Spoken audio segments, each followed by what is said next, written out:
Pa-check up na po kayo, Nay, ha? Nagpadala na kayo Betsy ng pera. Kunin nyo na lang po. Nak, baka mas kailangan mo yung pera. Wala ka pang trabaho dyan. Pinasok po ako ng pera si Gina sa supermarket. Hindi ba sobra na yan? Bibigyan ka pa nila ng trabaho. Loloko mo na nga sila eh. Nay, alam ko hindi mo gusto yung sitwasyon ko kay Gina. Pero Hindi talaga, Gerald. Aba, nakakaawa si Gina, pati yung mga magulang niya. At hindi kita tinuruang manggamit ng ibang tao. Nay, matatapos din po ito. Pag nakuha ko na yung green card ko, bubulong na yung application ko for US citizenship. May pag-divorce na po kay Gina. Pero sa ngayon, kailangan ko siya. Siya magiging tuloy ka dito sa Amerika. Anak, kinakabahan ako para sa'yo. Eh, paano kung mahuli ka? Ano, makukulong ka? Eh, wala kang kakilala dyan. Walang magliligtas sa'yo. Hindi mangyayari yun, Nay. Hindi po ako mahuli.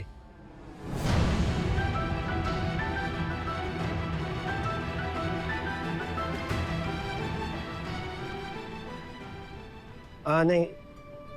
Nay, tawagan ko na lang po ulit kayo. Sir. Kanina pa po kayo dyan? Hindi na pa. Marami na akong narinig na sana hindi ko narinig. Gusto ko ikaw magsabi sa akin, Gerald. Ano sinabi mo? Gusto mo magkaroon ng green card.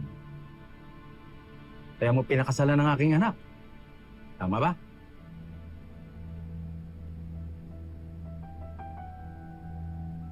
Ano, magpapalusot ka pa. I'm not stupid. Sir, Sira ulo to. mag-explain po ako. Sir, Sira ulo to. So, lokohin mo pa yan ako, ha?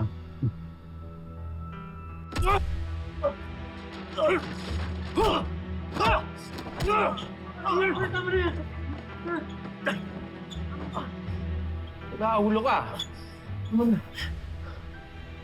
Ano, aminin mo? Aminin mo, ginamit mo lang yan ako, di ba? Para makapunta ka rito? Yun lang ang gusto mo, di ba? sir, hindi po yung ganun. Naipit na po. Saan mo nasisikmura na magloko ng tao? Ha? Alam mo, hindi ka lang sinungaling. Manggagamit ka pa. Manloloko ka pa. Sir, hindi ako masamang tao. Maniwala ko kayo sa akin. Nagmamalinis ka pa, ha? Ayos. Alam mo, sabihin ko sa'yo, Gerald, ha? Lahat tayo naghangad na magpunta rito sa Amerika. Pero sa tamang paraan, katulad ko, asawa ko.